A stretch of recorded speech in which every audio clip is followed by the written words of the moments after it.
गं गणपतये नमः। ॐ गं गणपतये नमः। ॐ गं गणपतये नमः। ॐ गं गणपतये नमः। ॐ गं गणपतये नमः। ॐ गं गणपतये नमः। बच्चों, आज नामस्मरण करके सभी को अच्छा लगा ना? क्योंकि आज की जो कथा थी जटिल की, तो उसी आर्त भाव से हम सभी ने नाम जप किया ना। तो ऐसे ही हमें प्रतिदिन नामस्मरण करना है। आपको कैसे लगा नाम जप करते समय, ये चैट बॉक्स में अवश्य लिखना। चलिए, अब आज की आदर्श कृति क्या है, ये हम देखने वाले हैं। आज की जो आदर्श कृति है वो सभी बच्चों को बहुत ही अच्छी लगेगी, क्योंकि आज हम खेल का महत्व क्या है ये देखने वाले हैं। सभी बच्चों को खेलना अच्छा लगता है ना? तो ये खेलना भी कैसे खेल खेलने चाहिए, खेल खेलने से हमें क्या लाभ होता है, ये सब कुछ आज हम सीखने वाले हैं। तो बाल मित्रों, बच्चे हो बड़े हो, सभी को खेलना अच्छा लगता है। बहुत बार छोटे बच्चों के साथ बड़े भी खेलते हैं, है ना? और खेलने से व्यायाम भी अच्छा होता है। पुराने समय से ही सभी संस्कृतियों में खेलों का उल्लेख है। उससे हमें पता चलता है कि पुराने समय से खेल का बहुत महत्व है। परंतु आजकल बहुत से लोग ऐसे कहते हैं, खेल खेलने से हमारा समय व्यर्थ जाता है। परंतु बच्चों, यदि हम खेल अच्छे से खेलें तो उसका हमें बहुत लाभ भी होता है। बच्चों, ये सब हम जो देख रहे हैं खेल का महत्व, तो ये वीडियो गेम या मोबाइल के गेम इसके बारे में नहीं बोल रहे, तो ये मैदानी खेलों के बारे में हम बोल रहे हैं। मैदानी खेल खेलने से हमें ये सब लाभ होते हैं। तो आज हम इसका जो सारा महत्व है वो जान के लेंगे। तो बच्चे जब मैदानी खेल खेलते हैं, उसके कारण उनका सामाजिक, बौद्धिक, शारीरिक, मानसिक ऐसे सभी प्रकार के विकास होते हैं। क्योंकि हम जब खेल खेलते हैं तो बहुत से मित्र रहते हैं ना, सहयोगी रहते हैं। तो ऐसे एकत्रित रूप से खेल खेलने के कारण हम अपने आप ही सभी में घुल मिल जाते हैं। सबके साथ मिलजुल कर खेलना, मिलजुल कर रहना, ये हम आसानी से सीख जाते हैं। तो यही खेल का महत्व है। और उसके साथ ही बच्चों के जीवन में कभी निराशा होती है, अकेलापन होता है, तो ये सारा दूर होके जो आनंदी वातावरण है वो खेल खेलने से बच्चों को मिल जाता है। खेल खेलने का क्या महत्व है ये हम अब आगे देखते हैं। बाल मित्रों, बहुत बार अभ्यास करने से या पढ़ाई बहुत देर तक करने से मन पर तनाव आता है ना, तो ये जो सारा तनाव है वो दूर करने के लिए खेल से हमें सहयोग होता है। तो इसलिए अभ्यास अथवा अन्य कृत्य के कारण आया तनाव न्यून करने के लिए खेल ही एक साधन है। उसके बाद हम सामूहिक खेल खेलते हैं ना, यानी बहुत से बच्चे एकत्रित आकर खेल खेलते हैं। तो ऐसे सामूहिक खेल खेलने से हमें संघ भावना उत्पन्न होती है। खेल के कारण हमारी कल्पना शक्ति भी विकसित होती है। हमें कैसे खेलना चाहिए, क्या करना चाहिए, ये हम सोचते हैं ना, उसी के कारण कल्पना शक्ति विकसित होती है। खेल जब हम खेलते हैं तो कोई तो जीतता है, कोई पराजित होता है। तो इसके कारण जो हार जीत है उसके बारे में भी हमें पता चलता है और पराजय स्वीकारना भी हम अच्छे से सीख जाते हैं। ये भी खेल का एक महत्व ही है। खेल में बहुत से नियम भी होते हैं ना, क्या करना है क्या नहीं करना है। तो उसके कारण खेल खेलने से नियमों का पालन करना हम सीखते हैं और खेल खेलने से कुछ मात्रा में हमें नियोजनबद्धता, निरीक्षण क्षमता ऐसे कुछ गुणों का विकास भी हो सकता है। तो सभी बच्चों के ध्यान में आया ना, खेल खेलने से इतने सारे लाभ हमें होते हैं और ये सारे मैदानी खेल हैं, ये हमें ध्यान में रखना है।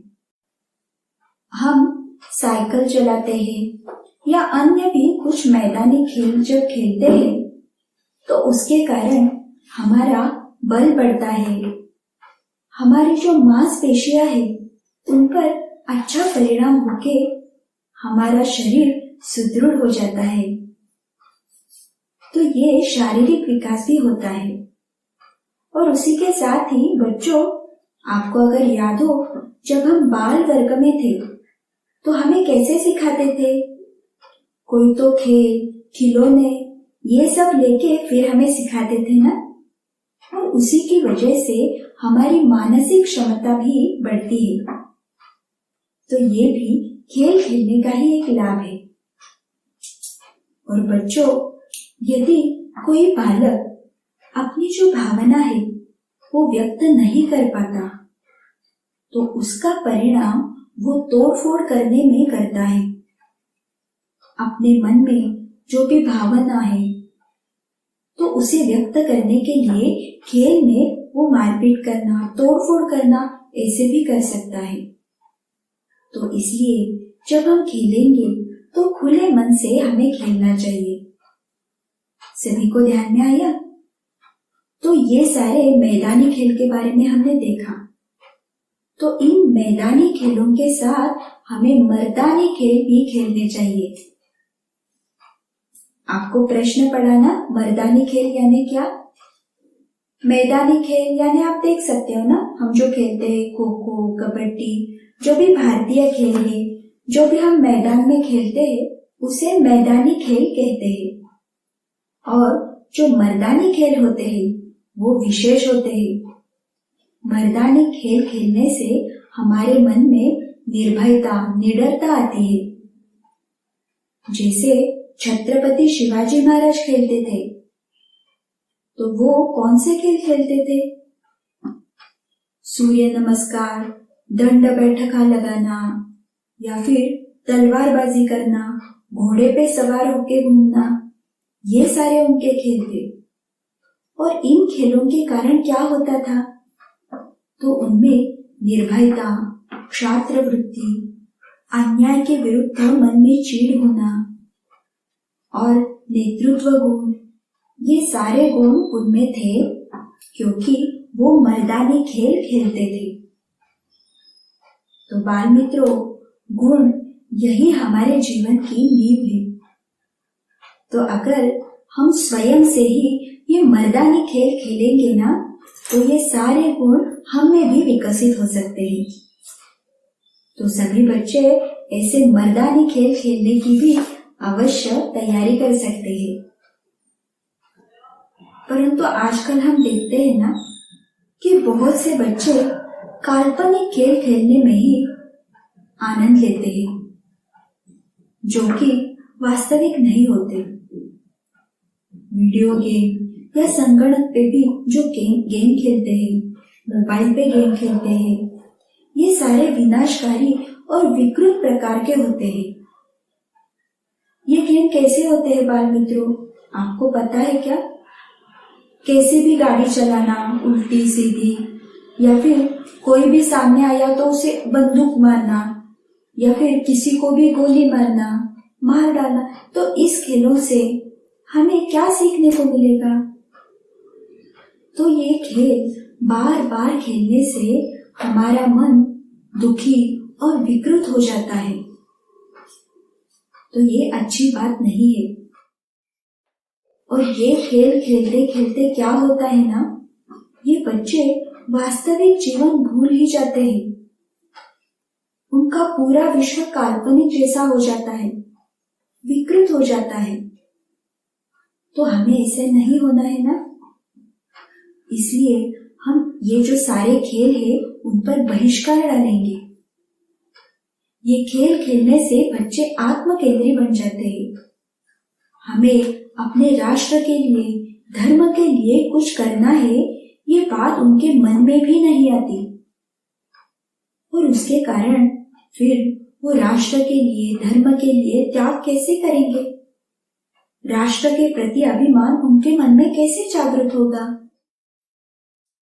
तो अभी हम सब बच्चे आदर्श बनेंगे, ऐसे हमने तय किया है ना। तो इसलिए हम सब बच्चे अब ऐसे जो काल्पनिक खेल है वो खेलना बंद कर देंगे। और हमने अभी जैसे सीखा मैदानी खेल, मर्दानी खेल, वे खेल हम खेलेंगे। तो बाल मित्रों, आपको संगणक पर ये जो सारे काल्पनिक खेल है वो खेल के विकृत बनना है, या फिर शिवाजी महाराज जैसे खेल खेलकर आपको छात्रवृत्ति बढ़ानी है, राष्ट्र और धर्म की रक्षा करनी है? आप ही बताओ। सभी बच्चों के ध्यान में आ रहा है ना? तो खेल खेलना, इस कृति से भी हम राष्ट्र प्रेम, धर्म प्रेम उत्पन्न कर सकते हैं। तो सभी बच्चे आज से मैदानी खेल, मर्दानी खेल खेलने का प्रयास करेंगे ना? चलिए अब हम बाल संस्कार वर्ग में आगे की ओर जाते हैं। अब इसके उपरांत हम गणपति स्तोत्र सुनने वाले हैं। जिन बच्चों के पास गणपति स्तोत्र की पुस्तिका है वो पास में लेकर बैठे और उसे देखकर ये स्तोत्र हमारे साथ कहेंगे। सभी बच्चे अपने हाथ जोड़ेंगे। श्री गणेश जी का रूप अपनी आंखों के सामने लाकर पूरी एकाग्रता से ये स्तोत्र कहेंगे। चलिए अब हम श्री गणपति स्तोत्र आरंभ करते हैं। श्री गणेशाय नमः। नारद उवाच प्रणम्य शिरसा देवं गौरीपुत्रं विनायकं भक्तावासं स्मरे नित्यं आयुः कामार्थसिद्धये।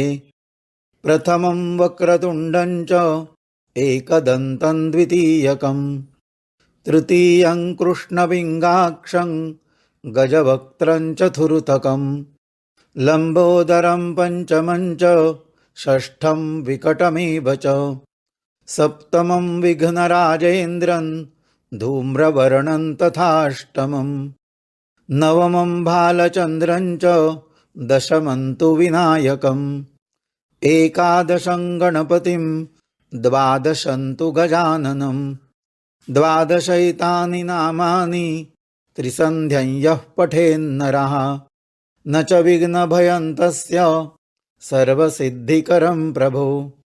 विद्यार्थी लभते विद्यां धनार्थी लभते धनं पुत्रार्थी लभते पुत्रान् मोक्षार्थी लभते गतिं। जपेत् गणपतिस्तोत्रं षड्भिर्मासैः फलं लभेत संवत्सरेण सिद्धिं च लभते नात्र संशयः। अष्टभ्यो ब्राह्मणेभ्यश्च लिखित्वा यः समर्पयेत् तस्य विद्या भवेत् सर्वा गणेशस्य प्रसादतः। इति श्रीनारदपुराणे संकष्टनाशनो गणेशस्तोत्रं संपूर्णम्।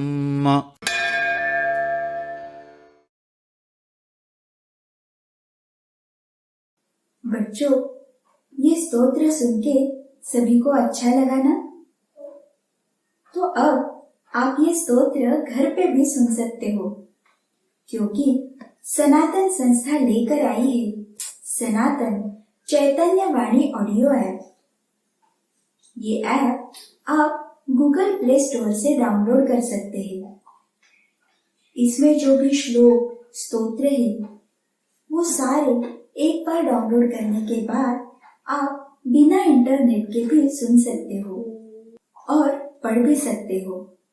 ये ऐप मराठी भाषा में है, परंतु इसके जो स्तोत्र श्लोक संस्कृत में है वो आप अवश्य पढ़ सकते हो। और इसकी विशेषता ये है कि ये सारे स्तोत्र श्लोक शास्त्र शुद्ध पद्धति से और वैदिक ब्राह्मणों द्वारा उच्चारण किए गए हैं। सभी इसका अवश्य लाभ लें। तो बाल मित्रों, आज का पूरा संस्कार वर्ग सभी ने ध्यान देके सुना है ना? आज हमने बहुत ही अच्छी कहानी देखी ना, श्रद्धालु भक्त जटिल की, जिसकी सहायता के लिए साक्षात भगवान श्री कृष्ण गोपाल भैया के रूप में आए थे। और उसके साथ ही आज की आदर्श कृति भी आपको अच्छी लगे ऐसी ही थी। आज हमने बच्चों के जीवन में खेल का महत्व क्या है ये जानकर लिया, और ये सारा अमूल्य ज्ञान हमें भगवान की कृपा के कारण ही प्राप्त हुआ है। चलिए अब हम भगवान के चरणों में कृतज्ञता व्यक्त करते हैं। सभी अपने हाथ जोड़ेंगे, आंखें मूंद लेंगे और पूरी एकाग्रता के साथ ये कृतज्ञता कहेंगे। हे भगवान, आपकी ही कृपा से इस बाल संस्कार वर्ग में हमें बहुत कुछ सीखने को मिला, इसलिए हम आपके चरणों में कृतज्ञ हैं। बच्चों, ये बाल संस्कार वर्ग आपको कैसे लगता है? इसमें से कौन सा सूत्र आपको अधिक भाता है वो हमें अवश्य बताना। इसके लिए ऑनलाइन स्क्रीन पे जो तलपट्टी जा रही है वहां पे हमारा संपर्क क्रमांक भी दिया है, आप हमें भी अवश्य संपर्क कर सकते हैं। उसके साथ ही हमारी जो वेबसाइट है www.balsanskar.com, इसे भी अवश्य भेज देना। चलिए बच्चों, आज हमने जैसी कहानी सुनी वैसी ही बहुत ही अच्छी नई प्रेरक कहानी सीखने के लिए सभी बच्चे जुड़ेंगे ना? आज के इस बाल संस्कार वर्ग में हम यहाँ पर ही रुकेंगे। कल फिर से ठीक 11:15 बजे एक नए विषय के साथ पुनः मिलेंगे। तब तक के लिए नमस्कार।